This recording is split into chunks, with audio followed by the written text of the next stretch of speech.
Firstly ಎಲ್ರಿಗೂ ನಮಸ್ಕಾರ. ನನಗೆ ಧನಂಜಯರು ಮತ್ತು ಅಮೃತ ನನ್ನ ಫಸ್ಟ್ ಸಿನಿಮಾದಿಂದನೂ ಪರಿಚಯ ಆದಂಥವ್ರು. ಆ್ಯಂಡ್ ಸೊ ಇಬ್ಬರು ಒಟ್ಟಿಗೆ ನಟಿಸ್ತಾ ಇದ್ದಾರೆ ಝೀಬ್ರಾ ಅನ್ನೋ ಸಿನಿಮಾದಲ್ಲಿ. ಇಬ್ಬರು ಪಾಪ್ಕಾರ್ನ್ ಮಂಕಿ ಟೈಗರ್ ಸಿನಿಮಾ ಟೈಮಲ್ಲಿ ಪರಿಚಯ ಆಗಿದ್ದು. ಆ್ಯಂಡ್ ತುಂಬ ಖುಷಿ ಆಗುತ್ತೆ. ಆವಾಗ ಧನಂಜಯ್ ಸರ್ ಅಂತ ಇದೆ. ಇವಾಗ ರೀಸೆಂಟ್ಲಿ US ಹೋಗಿದ್ವಿ. ಅವಾಗ ಅವ್ರು ರೇಗಿಸ್ತಾ ಇದ್ರು, ಅಕ್ಕ ಇವೆಂಟ್ ಇತ್ತು ಅಲ್ಲಿ ಸರ್ ಅಂತ ಇದೆ. ಇವಾಗ ನೋಡಿ ನನಗೆ ವಾಪಸ್ಸು ಅಯ್ಯೋ ನಿಮ್ಗೇನು ಗೊತ್ತಾಗಲ್ವಾ ಅಂತ ನನಗೆ ವಾಪಸ್ ನಾನು ನಿನಗೆ ಅವಾಗ ಫುಲ್ ಮೋಟಿವೇಟ್ ಮಾಡಿ ನಾನು ನಿನ್ನ ಬುದ್ಧಿವಾದ ಹೇಳ್ತಾ ಇದ್ದೆ, ಇವಾಗ ವಾಪಸ್ ನನಗೆ ಹೇಳ್ತಾ ಇದೆಯಾ ಅಂತ. ಸೊ ತುಂಬ ಖುಷಿ ಆಗುತ್ತೆ. ಅಂದರೆ ಅವ್ರು ಯಾವಾಗ್ಲೂ ಮುಂಚೆಯಿಂದನೂ he's been a great friend. ಅವ್ರದ್ದು ಯಾವುದೇ ಸಿನಿಮಾ ಬಂದರೂ ತುಂಬ ಖುಷಿ ಆಗುತ್ತೆ. ನಮ್ಮ ಇಡೀ ಫ್ಯಾಮಿಲಿ ಅವ್ರಿಗೆ ಯಾವಾಗಲೂ ಒಳ್ಳೇದಾಗಬೇಕು ಅಂತ ನಮ್ಮ ತಂದೆ ತಾಯಿ ಯಾರೇ ಆಗಿದ್ರು ಅವ್ರಿಗೆ ಹಾರೈಸ್ತಾ ಇರ್ತಾರೆ. ಆ್ಯಂಡ್ ಐ ಥಿಂಕ್ ಅವ್ರು ಹಂಗೆ ಒಳ್ಳೊಳ್ಳೆ ಸಿನಿಮಾ ಮಾಡ್ಕೊಂಡು ಬರ್ತಾ ಇದ್ದಾರೆ.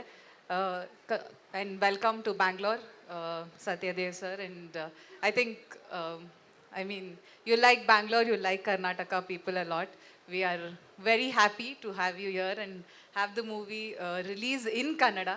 And I wish you all the best, and all the best to Amrita. I mean, she's a wonderful actor. She's always been. ಹಾಡು ತುಂಬ ಚೆನ್ನಾಗಿತ್ತು. Very cute. ಆ್ಯಂಡ್ ಪೂರ್ಣ ಅವ್ರು ಎಲ್ಲೋ ಎದ್ದೋಗಿದ್ದಾರೆ. ನಿಮ್ಮ ಸಿನಿಮಾನು ರಿಲೀಸ್ ಆಗ್ತಾ ಇದೆ, ಅದಕ್ಕೂ ಆಲ್ ದ ವೆರಿ ಬೆಸ್ಟ್. ಗೊತ್ತು ಮರ್ಯಾದೆ ಪ್ರಶ್ನೆ November 22 ಕರೆಕ್ಟ್. ಆ್ಯಂಡ್ ವಿದ್ಯಾಪತಿ ಅದಾದಮೇಲೆ ಅಲ್ಲ, ವಿದ್ಯಾಪತಿ ಬಗ್ಗೆ ಹೇಳಿದ್ರಲ್ವಾ ನೀವು? ಹೌದು, ಅದು ಡಾಲಿ ಪಿಕ್ಚರ್ಸ್ ಇಂದಾನೆ. ಅವ್ರು ಪ್ರೊಡ್ಯೂಸರ್ ಆಗಿದ್ದಾರೆ, ಆಕ್ಟರ್ ಆಗಿದ್ದಾರೆ, ನೆಕ್ಸ್ಟ್ ಮದುವೆ ಗಂಡಾಗಿದ್ದಾರೆ. ಅವ್ರು ನಾಚ್ಕೊಂತಾರೆ, ಇಡೀ ರಾಜ್ಯವೇ ಖುಷಿ ಪಡುವಂತ ವಿಷಯ. ಹೌದು.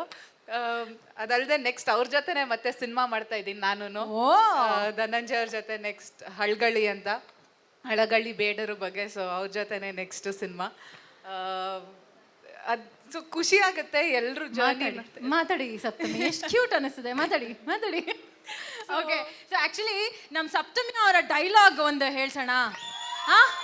ಕರೆಕ್ಟ್ ಸಪ್ತಮಿ, ಕಮಾನ್. ನೀವು ಇಷ್ಟು ಮುದ್ದಾಗಿ ಮಾತಾಡ್ತಾ ನಮ್ಮ ಹುಡುಗರು ನೋಡ್ತಾ ಇಲ್ಲ, ಎಂಜಾಯ್ ಮಾತಾಡು ಸಪ್ತಮಿ, ಮಾತಾಡು, ನಾನು ನೋಡ್ತೀನಿ ಅಂತ.